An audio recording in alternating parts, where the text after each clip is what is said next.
everyone. Most of you know me by now, but I am Christy Landrigan, and I am with Readious. I am joined by my colleague Robert Hostetler, who's going to be running the computer for me today. Our other team member, Mike Waskowitz, was not able to be here this evening. I also wanted to say a special thank you to Dwayne King and Zach Zuber, who helped us with our design work in their free time between their other pitches they were working on. So, what is the problem? The problem is, with the internet, isn't that there's not enough content. It's that we don't have enough time and attention to give deciphering what's relevant to us. You can see this example right here has 1,800 unread items in his reader. What we aim to do as Readious is to design a Pandora-like reader experience, so that your options are limited to only content that is relevant to you. You only have 2 or 3 options, like in Pandora, and then over time we'll develop channels according to your interests, and then you'll be able to share those channels with friends, much like you do with Pandora. We'll be able to sell advertising like they do. So this is our end goal, is to give you content that matters to you. And I'm not going to deliver it as well as Joe Bluth, so I'm not even going to try. But I thought I would put that in there for the Arrested Development fans. So we don't expect that our users are going to want to pay for basic services. I am a huge Pandora fan, and it took me years to pay for their service. That's neither here nor there. So we want to develop a premium service eventually, so that users have a monthly fee to access gated content. For example, New York Times, Financial Times, and Wall Street Journal all charge a fee to access gated content online. We also see there being a huge benefit to publishers. And I want to be clear that this is all content. So this goes from online content to books. So something kind of similar to what Amazon does with their recommendations. We want to do that with all kinds of content. So for example, if I'm interested in entrepreneurship, then I'm reading Guy Kawasaki's blog, I'm reading Tim Ferriss' 4-Hour Workweek, and it's going to see my behavior patterns and start to predict what I want to read next. So there's a huge value in that for publishers, where we can sell them that information about how I'm interacting with the site. We'll have featured content, pay-per-click, pay-per-sale, not necessarily book sale, magazine subscription, anything that someone would buy from a recommendation on our site. We also thought that there would be an added value to subscription services like the Wall Street Journal, where if someone pays for a Wall Street Journal subscription, they can also have access to our services. So the Wall Street Journal can see, okay, this is the content that's generating more traffic toward our site. Marketing and sales.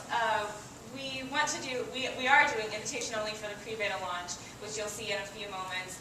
And our beta launch is going to be integrated with Facebook. So our initial marketing is just going to be word of mouth, social. We're also going to be approaching lifestyle bloggers, of which there are many. And then the lifestyle bloggers are really key to us taking it to the next level, because many of them are also authors and have ties to the publishing world. That can get us indoors. We can talk to marketing people and publicists within those publishing companies. We have a lot of competition. I know that. But our advantage is being able to pull content from a variety of sources. The first bullet point, those are all strictly books. The second one, obviously you know about that. And then the third is only online content. So our service is different because it pulls all different kinds of content together, and it focuses on the individual rather than just social circles. And we'll show you the alpha site. Yep. So this is our website. Earlier in the day, I was reading my Wikipedia article at the top about, oh yeah, that's right. Go ahead. So we have a little bookmarklet that we're playing with right now, just so that we can make sure that we get our search terms and our keywords right to build our database. So earlier today, I was reading about Boba Fett on Wikipedia. I clicked it, it popped up, it saved that interest. and say those keywords. Okay.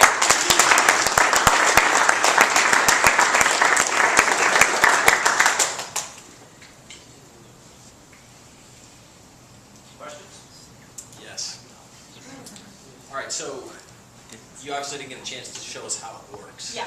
Okay, so knowledge that there's lots of competition, I guess what I don't understand is how it's different. And this cross-platform concept, there has to be somebody out there, I would think, that can do that. That doesn't sound... You might be right, but that's not how they're thinking right now at all. Right now, there are about 3 million users on Facebook social reading apps, but all of them are focused so much on the social circles that they're neglecting to provide relevant content. So what we're focused on is relevancy among a wide range of media platforms. Does that answer your question? Yes. I mean, as far as you're saying that they're focused in over here. They're focused on Janie's reading this, Tommy's reading this. We're focused on you like to read these types of things, so we're going to provide other recommendations about those types of things. And that is not happening, and that's not where anybody is developing anything right now. I've looked for it. Does your team have any experience building algorithms? I was really lucky. Mike, who is our back-end developer, actually used to have a news site that did something similar. So I was able to pull from his experience to help get this going. Just kind of, it's an algorithm thing. Absolutely. You build a great algorithm. Yeah. And that little button there really works, and it starts to put together intelligent, interesting things for me to read, then I'll tell people about it. Absolutely. But if it just kind of throws junk at me that I already know about, Yeah. why would I bother? Right.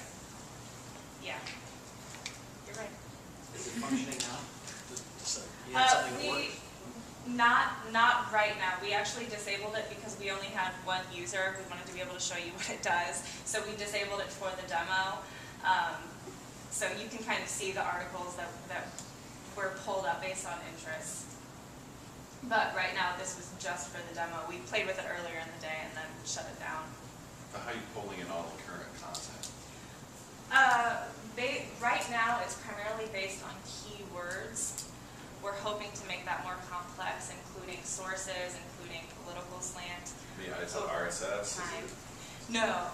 Okay, when you're on the page and you click on the bookmarklet, it actually scans the content page and determines based off of how often a certain word appears, things like that. No, I mean what's relevant. The other content that you're exposing me to, besides the content. You see what I Oh, select? okay. It uses I don't know if it's Google or some other search engine, but it searches the internet for the keywords that you like the most and uses that to try to find articles that you might like. So the more you use it, theoretically, the better it'll get.